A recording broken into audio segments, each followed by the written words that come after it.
Hello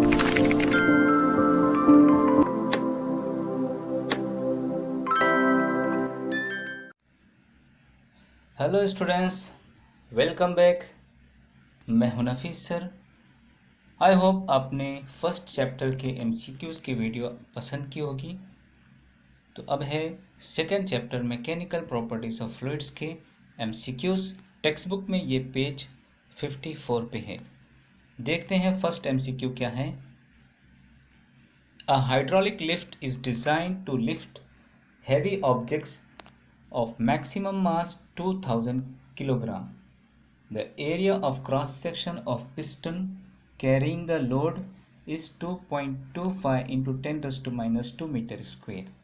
What is the maximum pressure the smaller piston would have to bear? And options given है A 0.8711 into 10 raised to 6 Newton per meter square. B option 0.5862 into 10 raised to 7 Newton per meter square. C is 0.4869 into 10 raised to 5 Newton per meter square. And D is 0.3271 into 10 raised to 4 Newton per meter square. आइए students पहले question को समझते हैं क्या है with diagram. तो यहाँ पर गिवन है एक हाइड्रोलिक लिफ्ट, जो आप डायग्राम में देख रहे हैं वो हाइड्रोलिक लिफ्ट है यहाँ से यहाँ तक। इसके ऊपर हेवी ऑब्जेक्ट है जस्ट लाइक अ कार और ट्रक। तो उसका मैक्सिमम मास 2000 किलोग्राम कंसीडर करना है, क्वेश्चन में गिवन है। और जो area of cross section of piston है जिसके ऊपर लोड है, फॉर एग्जांपल ये, तो इसका एरिया है 2.25 इंटू 10⁻² मीटर स्क्वेयर। अब जब ये कार इस पिस्टन पर रखेंगे तो यहाँ पे लोड जो है वाटर लिक्विड पे ट्रांसफ़र होगा एज अ प्रेशर, और वो प्रेशर ट्रांसफ़र होकर छोटे पिस्टन तक आएगा। तो हमको मालूम करना है maximum pressure the smaller piston would have to bear, मतलब यहाँ कितना प्रेशर ट्रांसफ़र होकर आएगा। तो आइए इसे सॉल्व करते हैं। कैसे सॉल्व होगा, तो हम प्रेशर का फॉर्मूला यूज़ करेंगे। Pressure equal to force upon area. यहाँ पे फोर्स जो है एक्चुअली इस कार का, इस हैवी ऑब्जेक्ट का लोड है, वेट है mg। अब इसमें वैल्यू सब्स्टिट्यूट करेंगे। m 2000, g 9.8 और एरिया 2.25 इंटू 10⁻² मीटर स्क्वायर। और इसको हम सॉल्व करेंगे। कैसे सॉल्व करेंगे देखिए, तो यहाँ पर 30 है यानी कि 1000 है, और ये 10⁻² न्यूमरेटर में +2 हो जाएगा, तो टोटल ऑर्डर हो गया 10⁵। फिर इस 9.8 को 2 से मल्टीप्लाई करेंगे 19.6, और डिवीजन में एज इट इज़ है। अब इसको सिंपल करने के लिए हम 4 से न्यूमरेटर में एंड 4 से डिनोमिनेटर में मल्टीप्लाई करेंगे। ये एडजस्टमेंट है, इंटरनल एडजस्टमेंट। तो डिवीजन में ये राउंड फिगर में हो जाएगा 9, और न्यूमरेटर में 19.6 इंटू 4 होगा 78.4। अब इसको जब 9 से डिवाइड करेंगे तो ये होगा 8.71 इंटू 10⁵, और पॉइंट ट्रांसफ़र करने के बाद आपको फाइनल आंसर मिलेगा 0.871 into 10⁶ Newton per metre square. ये आंसर है ऑप्शन ए में। तो ये प्रेशर इतना होगा। आइए आगे बढ़ते हैं, सेकंड एमसीक्यू की तरफ देखते हैं ये क्या है। 2 capillary tubes of radii 0.3 centimeter and 0.6 centimeter are dipped in the same liquid. The ratio of heights through which the liquid will rise in the tube is। 4 option given है, 1:2, A, B option 1:4, C option 2:1 and D option 4:1। Students यहाँ question को समझते हैं सबसे पहले। तो same liquid में 2 capillary tube हैं, एक का रेडियस कम है, सपोज ये लेफ्ट वन, और दूसरे का रेडियस है, इंटरनल रेडियस 0.6 सेंटीमीटर, ये थोड़ा सा वाइड है। दोनों को सेम लिक्विड में डिप करने के बाद जो हाइट राइज होती है वो हाइट अलग अलग है।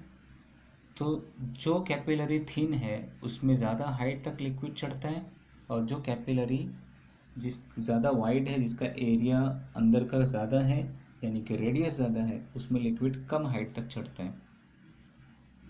तो हमको उन हाइट्स का रेशियो बताना है। आइए सॉल्व करते हैं। तो हमारे पास सरफेस टेंशन का ये फार्मूला है HR(ρg) divided by 2 cos theta.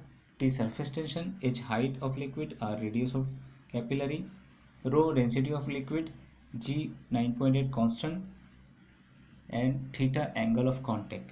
तो सेम लिक्विड होने की वजह से यहाँ रो एंड थीटा सेम होगा, G ग्रेविटेशनल कांस्टेंट है वो भी सेम है, तो हमको ये प्रोडक्ट मिलेगा HR is equal to constant. Because liquid same है तो सरफेस टेंशन भी, डेंसिटी भी और एंगल ऑफ कांटेक्ट भी सेम होगा।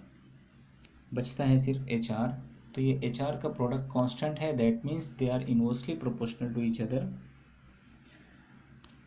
अब अगर इसको इस फॉर्म में लिखते हैं, इनिशियल फाइनल 1 2, यानी फर्स्ट कैपिलरी के लिए 1 1 और सेकेंड कैपिलरी के 2 2, तो ये रेशो इस तरीके से आएगा, H1 divided by H2 is equal to R2 divided by R1। Inversely होने की वजह से यहाँ न्यूमरेटर में H1 है और यहाँ R2 है। अब हमारे पास रेडियस की वैल्यू है, सब्स्टिट्यूट करेंगे सेकेंड कैपिलरी का 0.6, फर्स्ट का 0.3, डिवाइड करेंगे पॉइंट शिफ्ट करके 6/3 और कैंसिल करने के बाद 2/1 यानी कि 2:1। तो इस क्वेश्चन का फाइनल आंसर यानी कि करेक्ट ऑप्शन है B 2:1। Now let's move to the third MCQ of the text book. देखते हैं क्या है। The energy stored in a soap bubble of diameter 6 centimetre and T surface tension is equal to 0.04 newton per metre is nearly. Students, यहाँ पे question में क्या है उससे पहले हम ऑप्शन देखते हैं। A B C and D, इन तीनों ऑप्शन में जो ऑर्डर है 10⁻³ सेम है, यूनिट जूल वो भी सेम है, सिर्फ आपको नंबर को डिसाइड करना होगा, 0.9 0.4 0.7 0.5 इनमें से एक सिलेक्ट करना होगा। देखते हैं क्या क्या गिवन है। यहाँ पे डायमीटर गिवन है 6 सेंटीमीटर बबल का, तो रेडियस होगा उसका हाफ और उसको मीटर में कन्वर्ट करेंगे, 3 × 10⁻² मीटर। सरफेस टेंशन गिवन है 0.04, उसको हम लिखेंगे 4 × 10⁻²। और area of bubble, area of surface of bubble, soft bubble, तो स्फेरिकल बबल कंसिडर करेंगे तो 4πr² उसका आउटर सरफेस का एरिया होगा। अगर बबल की जो फिल्म होगी वो काफ़ी थिन है, इसलिए इंटरनल सरफेस एरिया भी सेम होगा, तो टोटल एरिया हो गया 2 times of 4πr²। Surface tension and area हमको पता है। अब यहाँ पर r की वैल्यू सब्स्टिट्यूट करेंगे, 3 × 10⁻², उसका स्क्वायर है 4π। तो 4π की डायरेक्टली वैल्यू आप याद कर लें 12.57 होती है। ये सब मल्टीप्लाई करने के बाद हमको एरिया मिलता है 226.26 × 10⁻⁴ मीटर स्क्वायर। अब सरफेस टेंशन एंड एरिया को मल्टीप्लाई करेंगे तो ये एनर्जी मिलेगी, यानी ये एनर्जी का फॉर्मूला है TA। T की वैल्यू एंड A की वैल्यू दोनों को आपस में मल्टीप्लाई करेंगे तो ये आएगा 905.04 × 10⁻⁶। 3 डिजिट्स पॉइंट को लेफ्ट में शिफ्ट करेंगे तो ये हो जाएगा 0.905 × 10⁻³ यानी कि आपका आंसर जो है वो A होना चाहिए, 0.9 × 10⁻³ जूल। अब आगे बढ़ते हैं फोर्थ MCQ की तरफ। 2 hailstones with radii in the ratio of 1:4 fall from a great height through the atmosphere. Then the ratio of their terminal velocities is 1:2, 1:12, 1:16 और 1:8।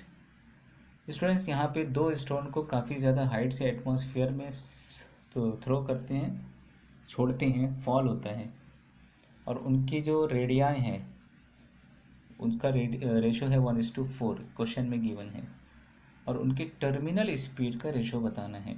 तो हमें यहाँ टर्मिनल स्पीड का फॉर्मूला पता होना चाहिए। टेक्स्ट बुक में आप देखेंगे ये फॉर्मूला मिलेगा, P terminal velocity is equal to 2/9 into R radius of object, G gravitational acceleration and bracket में देखेंगे रो माइनस सिग्मा, तो ये density of atmosphere and density of stone है, divided by viscosity of the medium है यानी कि atmosphere का।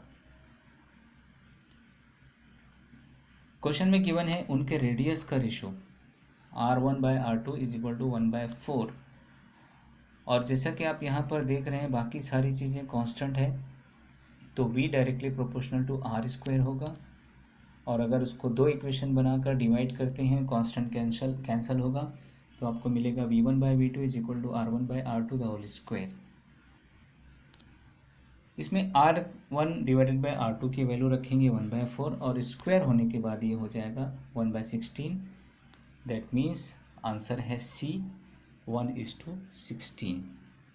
मैं हूं नफीस सर और ये है मेरा व्हाट्सएप नंबर। वीडियो देखने से पहले चैनल ज़रूर सब्सक्राइब करें और बेल आइकन प्रेस करें ताकि आपको न्यू वीडियोस के अपडेट्स मिलते रहें। अब आइए देखते हैं 5th MCQ क्या है इस चैप्टर की। In Bernoulli's theorem which of the following is conserved? A linear momentum, B angular momentum, C mass, D energy. तो बर्नौलीज थ्योरम क्या है वो आपको पता होना चाहिए। तो according to Bernoulli's theorem, it states that the work done per unit volume of a fluid by the surrounding fluid is equal to the sum of changes in kinetic and potential energies per unit volume that occur during the flow। Students यहाँ पे work done given है, ये भी form of energy है। Kinetic and potential ये दोनों भी energy के डिफरेंट फॉर्म्स हैं। यहाँ डिवीजन में पर यूनिट वॉल्यूम लिखा गया है हर एक के साथ, यानी कि इसका फॉर्मूला इस तरीके से बनेगा, work done per unit volume ये होता है प्रेशर, ठीक है। Kinetic energy per unit volume तो मास अपॉन वॉल्यूम ये हो गया रो डेंसिटी, और potential energy per unit volume तो उसमें mgh होता है, डिवाइडेड बाय वॉल्यूम करेंगे m/v ये हो जाएगा रो डेंसिटी। तो इनडायरेक्टली ये जो है एनर्जी की तरफ जाता है। So we can say Bernoulli's principle is thus consistent with the principle of conservation of energy, इसलिए आपका आंसर होगा D एनर्जी।